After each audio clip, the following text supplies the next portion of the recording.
সুপ্রিয় দর্শক সবাইকে স্বাগত জানাচ্ছি প্ল্যানেটারি হেলথ একাডেমিয়া সুরক্ষায় প্রতিদিন অনুষ্ঠানে। আপনাদের সঙ্গে রয়েছি আমি ডাক্তার অমিত হাসান। আমরা আজকে সোরিয়াসিস নিয়ে কথা বলতে চাই। সোরিয়াসিস এমনই একটি রোগ যেটি আসলে আমরা সাধারণত এমন ক্ষেত্রে দেখি যারা হয়তো বা অনেক এটা সম্পর্কে সচেতন নয়, এবং সোরিয়াসিস আসলে পুরোপুরি নিরাময়যোগ্য নয়, সেটি কিন্তু থেকেই যায়। কিন্তু এর যে লক্ষণগুলো রয়েছে, সাইন সিমটমগুলো রয়েছে, এবং অনেক সময় আমরা ফ্লেয়ার আপ বলি যে বিভিন্ন সময় বেড়ে যায়, এই জায়গাগুলো কিন্তু চিহ্নিত করা ভীষণ প্রয়োজন। এবং সোরিয়াসিসের যে জটিলতাগুলো তৈরি হয় এর সাথে সম্পৃক্ত, সেগুলো সম্পর্কেও কিন্তু আমরা অতটা অবহিত নই। সোরিয়াসিসের একটি সমন্বিত উদ্যোগ দরকার, বিশেষ করে সোরিয়াসিস নিয়ন্ত্রণে শুধুমাত্র ক্লিনিক্যাল ট্রিটমেন্টই যথেষ্ট নয়, এর সাথে জীবনধারার পরিবর্তন এবং অন্যান্য যে বিষয়গুলো আমাদের ধারণ করা প্রয়োজন, সেটির জন্য কিন্তু এটি সমন্বিত উদ্যোগ প্রয়োজন। এবং সেই সমন্বিত উদ্যোগটি নিয়ে আজকে কথা বলতে চাই, সোরিয়াসিস নিয়ন্ত্রণে সমন্বিত উদ্যোগ। এবং সেই উদ্যোগের সঙ্গে আজকে যুক্ত হচ্ছেন প্রফেসর মোহাম্মদ সামিউল হক, প্রেসিডেন্ট সোরিয়াসিস অ্যাওয়ারনেস ক্লাব। আপনাকে স্বাগত। ধন্যবাদ। দর্শকে শুভেচ্ছা। ইনশাআল্লাহ। আমরা আসলে শুরুতে যেটা বলছিলাম যে সোরিয়াসিস রোগটি নিয়ে কিন্তু বর্তমানে অনেকেই ভুগছেন, দীর্ঘদিন ধরে ভুগছেন, এবং অনেকে জানেন না যে আসলে এর পরিণতি কী, জটিলতাগুলো কী। অনেকে ভাবছেন যে এটি চর্মরোগের মতো স্কিনের একটি রোগ, অবশ্যই রোগ, কিন্তু সেটি হয়তো সেরে যায়, আর কখনো হয় না। কিন্তু এটি যে আসলে আবার ফিরে আসে, এটির যে রিল্যাপস হয়, সেটি কিন্তু অনেকেই অবহিত নন। আসলে সোরিয়াসিসের মূল বিষয়টি আমি জানতে চাই আপনার কাছ থেকে। সোরিয়াসিস রোগটি কী, আসলে কী কী ধরনের লক্ষণ প্রকাশিত হয়? ধন্যবাদ। সোরিয়াসিস এটা একটা দীর্ঘমেয়াদী প্রদাহজনিত রোগ, ইনফ্লামেটরি যেটাকে বলি আমরা, ইনফ্লামেটরি স্কিনের একটা ইনফ্লামেটরি কথাটা মানেই হচ্ছে একটা রিয়াকশন হচ্ছে। কিসের রিয়াকশন হচ্ছে? একটা শরীরের ভিতরে বিভিন্ন রকমের রিয়াকশন হচ্ছে, যারই ফলপ্রসূ হিসাবে স্কিনে একটা ম্যানিফেস্টেশন চলে আসে। তো এই যে রিয়াকশনটা, যে কোনো ইমিউনোলজিক্যাল রিয়াকশন যেটা আমরা বলি, সেটা সাধারণত আমাদের যে ইমিউনোলজিক্যাল কোষ, টি সেল, লিম্ফোসাইট যেটা বলি, সেখানে বিভিন্ন রকমের রিয়াকশন হচ্ছে, ধাপে ধাপে হয়ে একটা পর্যায়ে এসে তখন এই রোগটা চলে আসে। রোগটা কিন্তু নিয়ন্ত্রণ করে রাখা যায়, এটাকে একদম নিরাময় করা যায় না। নিয়ন্ত্রণ বলতে আমরা বলি এটাকে কন্ট্রোল করে রাখা হয়, কারণ ইনফ্লামেশনটা আমাদের ইমিউন সিস্টেমে যে চেঞ্জটা একবার চলে আসে, সেই চেঞ্জ তো আর আমরা ফিরে আনতে পারি না। অতএব এটাকে আমরা নিয়ন্ত্রণ করে রাখতে পারবো এই চেঞ্জটাকে, কিন্তু এটাকে একদম নিরাময় করতে পারবো না।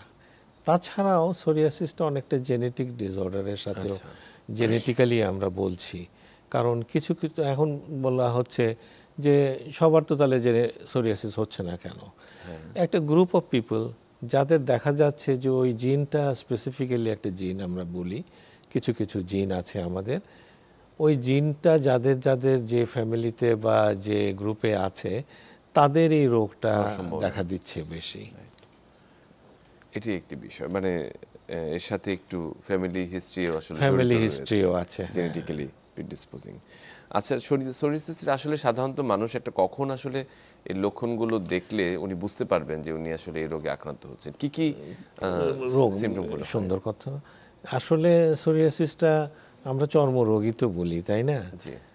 আগে দেখা যাচ্ছে যে স্কিনে তার বিভিন্ন রকমের ম্যানিফেস্টেশন আসছে, যেমন এক একটা জায়গায়, কিছু কিছু জায়গায় স্কিনটা লাল হয়ে যাচ্ছে, খুশকির মতন উঠছে, মোটা মোটা চটার মতন উঠছে, একটু হালকা চুলকাচ্ছে, এবং একটা ডিমার্কেটেড মানে একটা নিয়ন্ত্রিত এরিয়াতেই দেখা যাচ্ছে যে হয়তো হাতে, পায়ে বা কোনো একটা স্পেসিফিক জায়গায় একটা প্যাচের মতন দেখা যাচ্ছে, একটা প্লাগের মতন দেখা যাচ্ছে। তো ওটাকে চুলকালে অনেক সময় দেখা যায় যে একটু ব্লিডিং হতে পারে, আবার কিছু না করলে মোটা চটার মতন হয়।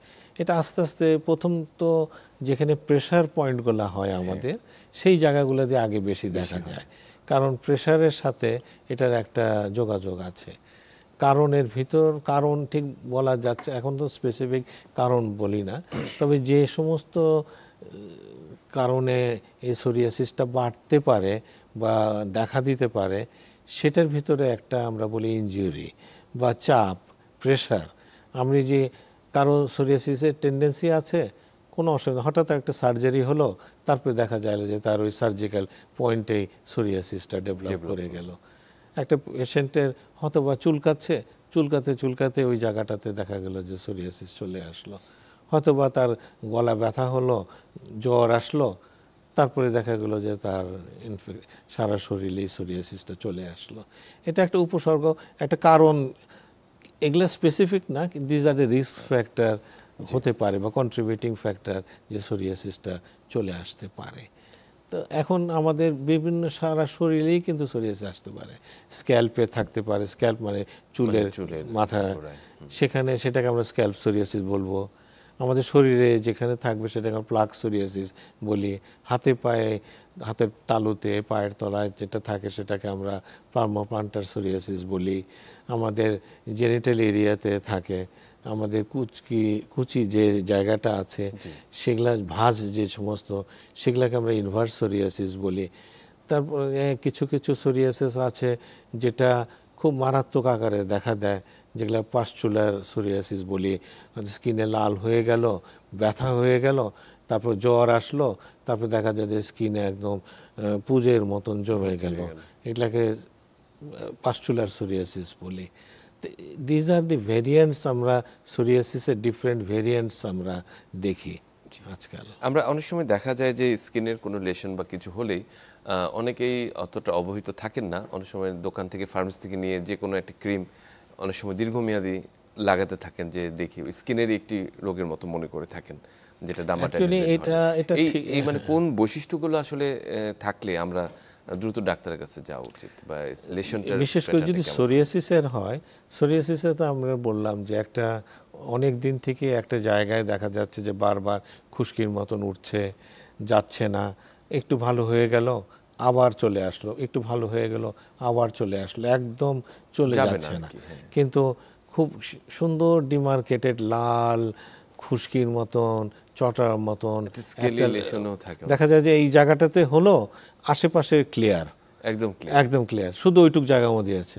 এই ধরনের উপসর্গ যদি দেখি আমরা, হয়তোবা মাথায় খুশকি হচ্ছে, একদম একটা এরিয়াতে দেখা যায় এই জায়গাতে একটা খুশকি হয়ে গেছে, প্যাচ হলো, কিন্তু এই জায়গাগুলো ক্লিয়ার আছে।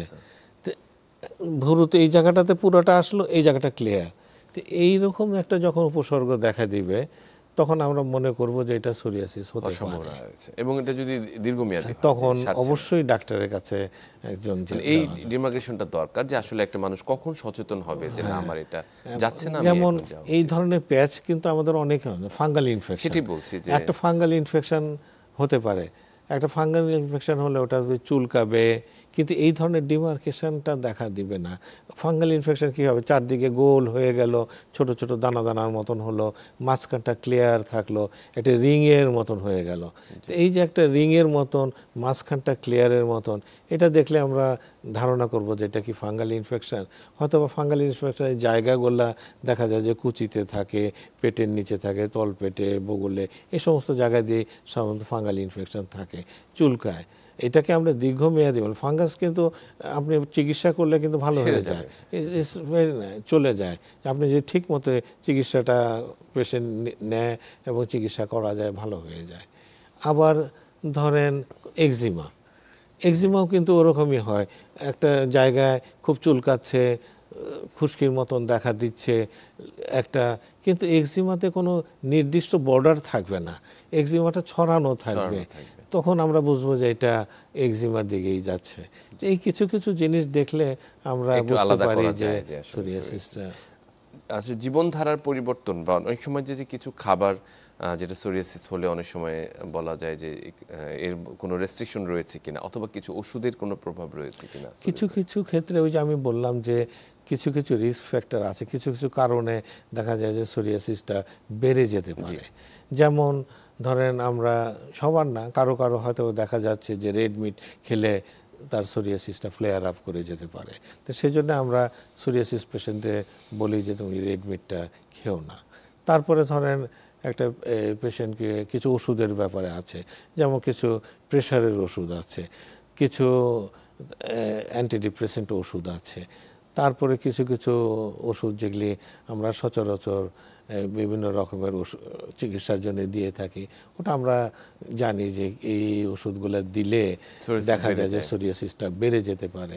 আমরা মোটামুটি ওই সমস্ত ওষুধগুলা থেকে পেশেন্ট সাধারণত দিতে চাবো না। স্টেরয়েড ওরালি আমরা অনেক ক্ষেত্রেই তো আমরা স্টেরয়েড ইউজ করি, আমরা লাগানোর জন্য স্টেরয়েড দিচ্ছি, কোনো অসুবিধা নাই। যখনই একটা স্টেরয়েড মুখে খাওয়ার জন্য দিব বা কোনো ইনজেক্টেবল স্টেরয়েড দিব, তখন 4 বার আমরা চিন্তা করব যে পেশেন্টের সোরিয়াসিস আছে কিনা। যদি সে খায়, দেখা যায় যে সোরিয়াসিসটা একদম সাংঘাতিকভাবে বেড়ে গেল। এটা একটা bad effect of psoriasis, systemic psoriasis, যদি স্টেরয়েড যদি আমরা ইউজ করি সেই ক্ষেত্রে। আমরা যদি আসলে চিকিৎসার ক্ষেত্রে আসি, যে আমরা একটি সমন্বিত প্রচেষ্টার কথা বলেছিলাম, শুধুমাত্র ওষুধই কি নিয়ন্ত্রণের জন্য যথেষ্ট? মোটেই না। এই জন্য বলছি, এই জন্য আমরা এটাকে অ্যাওয়ারনেসের মধ্যে নিয়ে আসছি।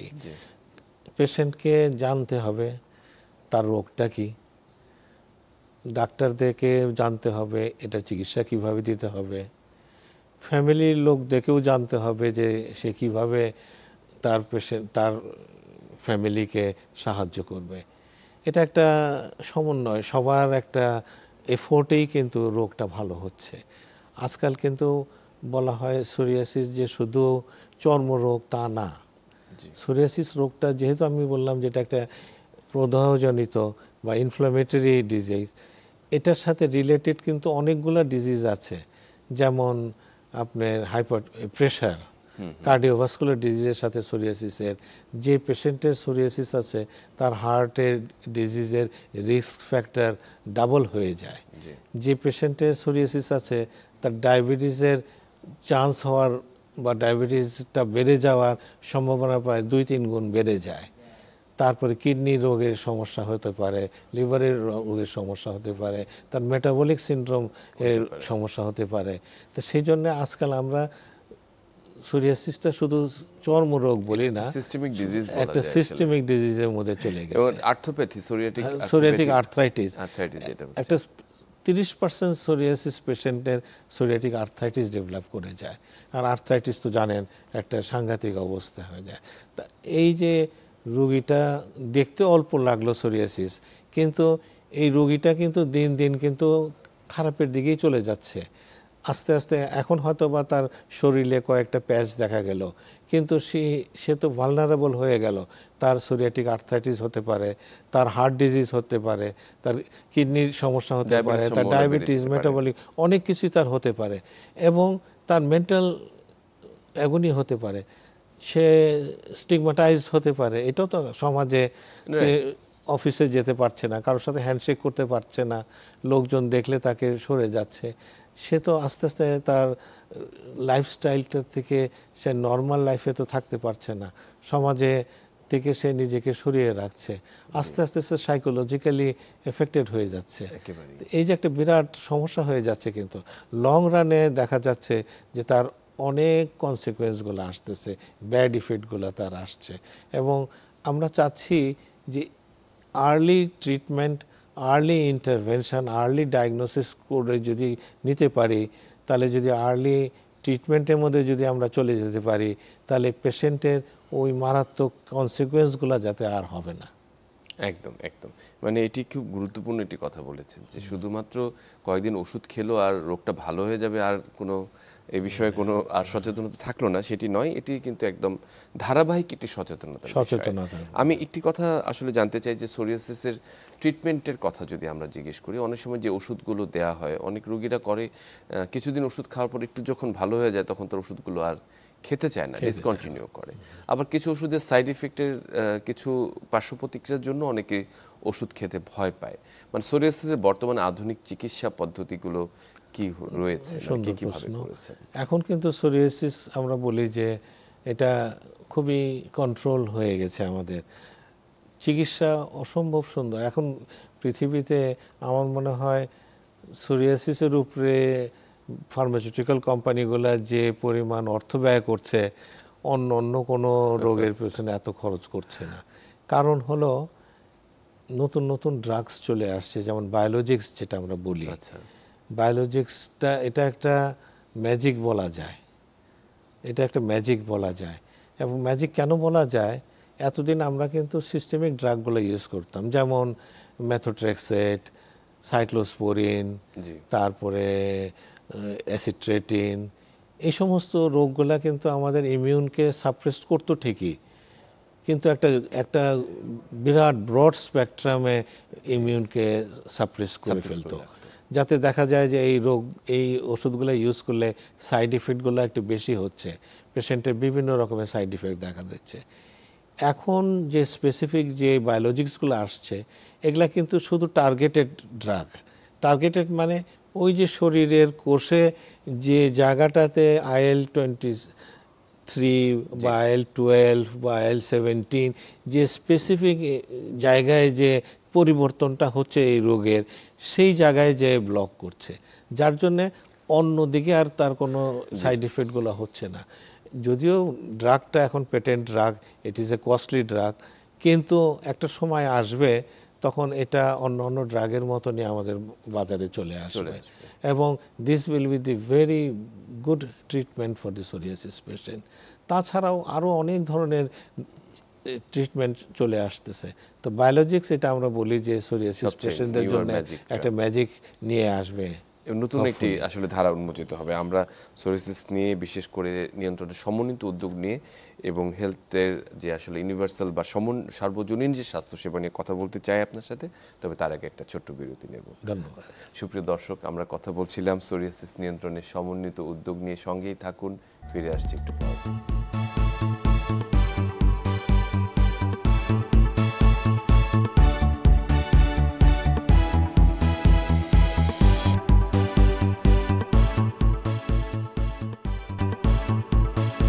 দর্শক সবাইকে আরেকবার স্বাগত জানাচ্ছি সুরক্ষায় প্রতিদিন অনুষ্ঠানে। আপনাদের সঙ্গে রয়েছি আমি ডাক্তার অমিত হাসান।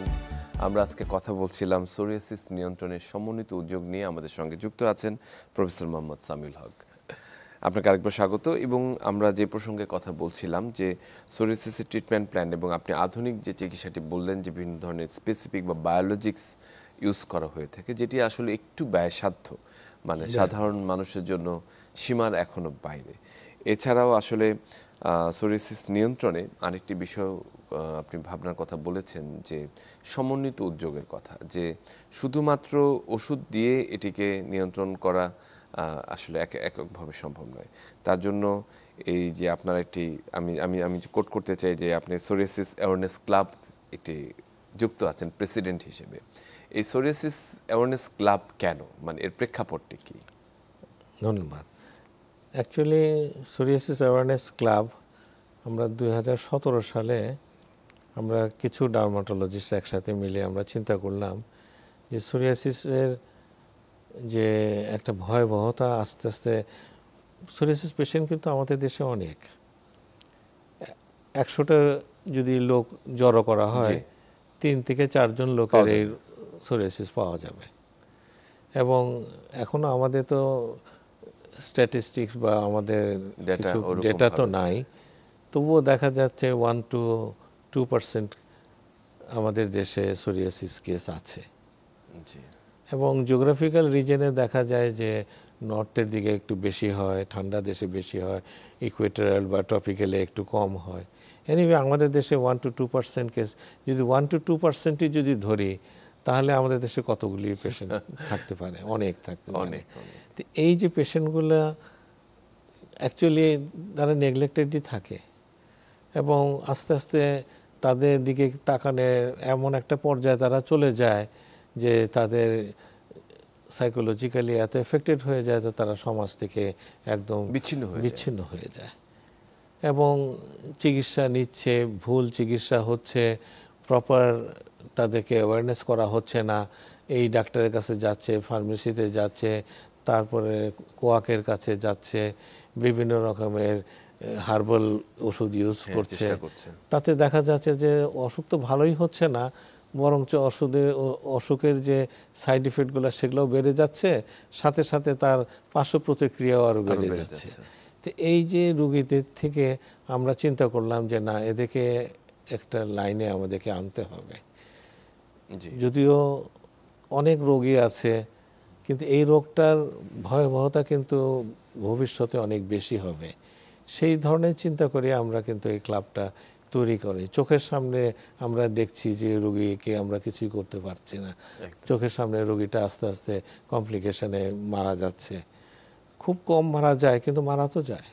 একটা পরিবার থেকে একটা পেশেন্ট মারা গেলে তো মারাই গেল, কিন্তু মারা না যে সে যে অসুস্থ হয়ে সারাদিন ঘরের ভিতরে বসে থাকবে, লোকের কাছে যাবে না, অফিসে যাবে না, কারোর সাথে দেখা করবে না, মিশবে না, এটা তো আরো খারাপ, আরো বেশি এফেক্ট হচ্ছে। সেই জন্য আমরা তখন চিন্তা করলাম যে আমরা একটা ক্লাব তৈরি করি। ক্লাবটা আমাদের আইডিওলজিটা ছিল একটু ভিন্ন রকমের। সাধারণত সোসাইটি বা এগুলা আমরা পেশাগত একটা প্রতিষ্ঠান, যেমন ডার্মাটোলজিক্যাল সোসাইটি, কার্ডিওভাস্কুলার সোসাইটি।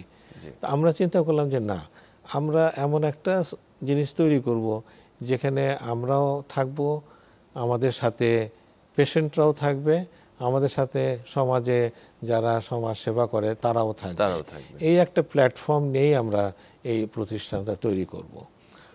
আমরা তৈরি করলাম। প্রথমে একটু কষ্ট হলো, তারপরে আমরা সমাজ কল্যাণ মন্ত্রণালয় থেকে রেজিস্টার্ড হলাম। তারপরে আমরা আস্তে আস্তে ওয়ার্ল্ডের, আমাদের টার্গেটটাই হলো যে আমরা শুধু ঘরের ভিতরেই বাংলাদেশকে নিয়েই থাকবো না, আমাদের জ্ঞানটা আমরা বাইরের থেকে আরও নিয়ে আসব। আমরা international federation of psoriasis association, তাদেরকে লিখলাম, তাদের মেম্বার হয়ে গেলাম আমরা, কেন আমাদের তো এটা একটা পেশেন্ট অর্গানাইজেশন। তারপরে আমরা ILDS, যেটা লিগ অফ ডার্মাটোলজি, তাদেরও মেম্বার হলাম। আমরা IPCর মেম্বার হলাম, স্পিন নেটওয়ার্কের মেম্বার হলাম। যেখানে যেখানে সোরিয়াসিসের সংযোগ আছে আমরা সবার সাথেই মেম্বার হলাম, এবং তাদের সাথে আমাদের রেগুলার আদান প্রদান হচ্ছে জ্ঞানের। তারা কি কি করছে, আমরা কি কি করছি, কিভাবে আমরা ডেভেলপ আমরা আমাদের দিকে আমাদের ডক্টরদের ওখানে বাইরে পাঠাচ্ছি, বিভিন্ন ট্রেনিং দিয়ে নিয়ে আসতেছি। তারা যাচ্ছে, সেখানে মিটিংয়ে যাচ্ছে, এবং খরচ অনেকটা তারাও বিয়ার করে, আমরাও বিয়ার করি। তাতে আমাদের এখানে এক্সপার্টিস ডেভেলপ করে যাচ্ছে। এই দিকটা আমরা একটা দেখছি। আচ্ছা, তা আমাদের ফার্স্ট টার্গেটটাই ছিল যে আমরা যারা ফিজিশিয়ান আছি তাদেরকে আপডেটেড করার। আমরা যখন দেখলাম যে আমাদের ফিজিশিয়ান আপডেটেড হয়ে যাচ্ছে বিভিন্ন সেমিনার, সিম্পোজিয়াম, কনফারেন্স করে করে, তখন আমরা চিন্তা করলাম যে যারা কেয়ার গিভার কারা, যারা মাঠে কাজ করছে। একটা পেশেন্ট তো ফার্স্টে কোথায় আসে, একটা কমিউনিটি ক্লিনিকে আসে বা জিপির কাছে যায়। তখন আমরা চিন্তা করলাম যে আমরা জিপি ট্রেনিং প্রোগ্রাম করব। এখন পর্যন্ত আমরা প্রায় 800 থেকে 900 জিপিকে আমরা ঢাকা শহরের আশেপাশে বিভিন্ন জায়গায় ট্রেন্ড আপ। শুধু জিপি না, জিপি ছাড়াও অন্য অন্য যারা পেশেন্টের সাথে ডাইরেক্ট রিলেটেড আছে, যারা হেলথ কাজ করে, তাদেরকেও আমরা ট্রেনিং দেওয়ালাম যে অ্যাটলিস্ট ডায়াগনোসিসটা কিভাবে করবে আর প্রপার ট্রিটমেন্টটা কিভাবে শুরু করবেন, অথবা প্রয়োজনে কখন শুরু করতে হবে। এই ট্রেনিংটা যখন আমরা দেওয়া শুরু করলাম, তখন আস্তে আস্তে সাথে আমরা চিন্তা করলাম যে আমরা এখন ঢাকার থেকে এখন বাইরের দিকে আমাদের এক্সপানশন করা দরকার। তখন আমরা বিভিন্ন মেডিকেল কলেজে আমরা একটা বললাম যে তোমরা ওখানে একটা ছোট সোরিয়াসিস ক্লিনিক করো, আমরা তোমাদেরকে লজিস্টিক দেব। আমরা ওখানে তোমরা যে ডাটাগুলো কালেক্ট করবে, ডাটাগুলো আমাদেরকে দাও, তাহলে আমরা সোরিয়াসিস পেশেন্টের সাথে ডাইরেক্ট যোগাযোগ করতে পারবো। তারা ওখানে, তাদেরকে আমরা ট্রেনে আপ করলাম। সেখানে তারা ক্লিনিকে পেশেন্ট দেখছে এবং সপ্তাহে 1 দিন 2 দিন করে দেখে। ওখানে তারা ডাটা মেনটেন করছে। আমরা সেন্ট্রাল পুল ডাটা আছে আমাদের ঢাকায়। তারপরে আমরা এই করলাম, প্লাস কমিউনিটি লেভেল পর্যন্ত আমরা চলে গেলাম। আমার আসলে একটু কনসার্ন ছিল যে প্রান্তিক জনগোষ্ঠীর জন্য যে সেবাটি, মানে সোরিয়াসিসের ক্ষেত্রে এখন আমরা এই যে বিভিন্ন স্টেপে যে আমরা করছি, এখানে কিন্তু আমরা একটা জিনিসই পেশেন্টকে অ্যাওয়্যার করা হবে কিভাবে, এই ট্রেনিংগুলো আমরা দিচ্ছি। এটাকে কারা দিবে? হেলথ পার্সোনালরাই তো দিবে। সেই জন্য হেলথ পার্সোনালদের আমরা ট্রেন্ড আপ করলাম। এখন হেলথ পার্সোনালরাই কিন্তু তাদের জনগোষ্ঠীর ভিতরে প্রচার করছে যে সোরিয়াসিস। আমরা কিছু কিছু লিফলেট দিচ্ছি, কিছু কিছু আমরা টেলিমেডিসিনে আমাদের সাথে যোগাযোগ করছে, একদম কমিউনিটি লেভেলের কিছু কিছু ডক্টর যারা আছে বা হেলথ ওয়ার্কাররা, তারা কিন্তু আমাদের সাথে ডাইরেক্ট মোবাইল সার্ভিস আমাদের আছে। মোবাইলে তারা আমাদের সাথে কোনো পেশেন্ট ডিফিকাল্ট কেসের হলে, কি হলে, কনফিউশন হলে আমাদের সাথে আলাপ করছে। আমাদের ঢাকাতে ক্লিনিক আছে যেখানে আমরা পেশেন্টদের সার্ভিস দিচ্ছি, এখানে ডক্টর থাকে, তাদের সাথে যোগাযোগ করে। আমরা চেষ্টা করছি যে এটাকে আরো ডিসেন্ট্রালাইজ করার জন্য। আপনারা সোশ্যাল ওয়ার্ক যারা করছেন বা সোশ্যাল ওয়ার্কারদের সাথে সম্পৃক্ত করেছেন, তাদের ভূমিকাটি কি আসলে এখানে? সোশ্যাল ওয়ার্কার তো ডেফিনেটলি একটা ভেরি ইম্পর্টেন্ট। তারা কিন্তু পেশেন্টের কাছে চলে যাচ্ছে। আচ্ছা, আমরা কিন্তু অত কাছে যেতে পারি না। তারা তাকে সামাজিক সাপোর্ট দিচ্ছে। হ্যাঁ, তারা সামাজিক কেন? কারণ ওই যে পেশেন্টটা ঘরের ভিতরে বসে আছে, তাকে তো বের করে নিয়ে আসতে হবে, একদম তাকে তো সাপোর্ট দিতে হবে। তাকে যদি আমি সাপোর্ট না দেই, তাকে যদি বুঝতে হবে যে এই রোগটা তুমি নিয়ন্ত্রণ করে রাখলে তোমার কোনো সমস্যা নেই, তোমার এটা তো ছোঁয়াচে রোগ না, ছোঁয়াচে রোগ না, এবং এটি স্বাভাবিক একটা জীবনযাপন করতে পারে, স্বাভাবিক জিনিস। তুমি যদি একটা কাশির রোগী, একটা হার্টের রোগী, যদি ডায়াবেটিসের রোগী যদি রাস্তায় ঘোরাফেরা করতে পারে, তুমি কেন পারবে না? এই যে সচেতনতাটা তাদের ভিতরে নিয়ে আসাটা, তাদের সাইকোলজিক্যাল বুস্ট আপ করাটা, দিস ইজ ইম্পর্টেন্ট। এই জন্য আমরা ফ্যামিলিকেও ইনভলভ করছি। মানে এই যে আপনি একটা কথা বলেছেন একটু আগে, সচেতনতা, যে সোরিয়াসিস কিন্তু কোনো ছোঁয়াচে রোগ নয়। বেশিরভাগ মানুষ মানে তাদের কাছ থেকে অ্যাভয়েড করে, দূরে সরে, যে সেটি বোধহয় তার আবার হয়ে যেতে পারে। অথবা এটা কোনো ছোঁয়াচে রোগ কিন্তু আসলে এই মানে সচেতনতাটা বা এই ইনফরমেশনটা জানা আসলে খুব জরুরি, দর্শকদের জানা খুব জরুরি। তাতে কিন্তু সেবার মানটি তার কাছে যেতে, তাকে সহায়তা করার পরিমাণটি বাড়বে। এটি বলেছেন। আপনার সোরিয়াসিস যে ক্লাবটি, নামটি খুবই কিন্তু আসলে আনন্দময় একটি নাম। এই জন্য আমরা ক্লাব দিয়েছি, সোসাইটি বা অন্য কিছু দেইনি। ক্লিনিক বললে বা বলে খুব ভারী কেটে, কিন্তু ক্লাব বললে মনে হয় যে না, এখানে সেখানে খুব আন্তরিক হয়, আন্তরিক একটা জায়গা। সেই ক্লাবের সঙ্গে আসলে যারা আরো রিলেভেন্ট ডাক্তার যারা রয়েছে, শুধু ডার্মাটোলজিস্ট নয়, অন্য কেউ যুক্ত রয়েছে, রিউমাটোলজিস্টরা আছে, সাইকিয়াট্রিস্টরা আছে, তারপরে জেনারেল ফিজিশিয়ানরা আছে, সবাই এটার মেম্বার, এবং তাদের সাথে রেগুলার আমাদের ইন্টারঅ্যাকশন হচ্ছে, যোগাযোগ হচ্ছে। খুবই খুবই চমৎকার। এবং রোগীদের আসলে রেসপন্সটি কেমন? যারা আপনাদের ক্লাবের সংখ্যাটি কেমন? রোগীদের আমরা তো সচেতন চেষ্টা করছি। এখন আমাদের দেশে অনেক কুসংস্কার তো আছে, স্টিগমা যেটা আমরা বলি, কুসংস্কার থেকে বেরিয়ে আসতে তো একটু সময় লাগবে। এবং আমরা চেষ্টা করছি যে এই জিনিসটা তাদের দরজায় আমরা যেন তাদেরকে বোঝাতে পারি। যেদিন আমরা বোঝাতে পারবো যে হ্যাঁ, তোমার এটা ছোঁয়াচে রোগ না, তুমি নর্মাল স্বাভাবিক মানুষ, 10 জনের মানুষ, এবং পরিবেশে তোমার আশেপাশে যারা ফ্যামিলি মেম্বার, তার অফিসের লোকরা, তারা যখন বুঝতে পারবে যে এটা কোনো ছোঁয়াচে রোগ না, এই রোগটা কোনো সমস্যার না, তখন সে ইজিলি চলে আসবে। এখন আমার সোরিয়াসিস আছে, আমি যদি একটা অফিসে যাই, আমার বস যদি হ্যান্ডশেক করতে চায়, আমার হাত দেখে সে যদি হাত পিছিয়ে নিয়ে আসে, তাহলে তো আমি আবার ঘরের ভিতর ঢুকে যাব। আমাকে ওই জায়গাটাতে সচেতন করতে হবে, ওই বসকেও আমাকে বোঝাতে হবে যে এটা কোনো ছোঁয়াচে রোগ না, বা এটা কোনো খারাপ রোগ না, আর 10টা রোগের মতো নেই, এটাতে এটাকে দূরে সরানো। এবং আরেকটি সামাজিক প্রেক্ষাপট রয়েছে, বিশেষ করে মেয়েদের ক্ষেত্রে, যারা হয়তো বিয়ের জন্য যাদের প্রস্তুত হচ্ছে অথবা সংসার করছে, তাদের ক্ষেত্রে সোরিয়াসিস এই ভুল ধারণাটি কিন্তু তাদের দাম্পত্য জীবন, সংসার জীবনে কিন্তু প্রভাব ফেলে। কিন্তু অ্যাকচুয়ালি কিন্তু না, সোরিয়াসিস কিন্তু এমন কোনো সমস্যা করে না তার ফার্টিলিটিতে বা অন্য কোনো সমস্যা করে না, বরঞ্চ কিছু কিছু। এখন কথা হলো যে আমাদের 80 to 85% প্লাগ নর্মাল সোরিয়াসিস, সাধারণ। এটা একদম খালি অয়েন্টমেন্ট বা মলম দিয়েই আমরা কন্ট্রোলে রাখতে পারি। হয়তো বা 10 to 15% কেস একটু মডারেট বা সিভিয়ার, আমরা কিন্তু তাদেরকে নিয়েই বেশি চিন্তা করি।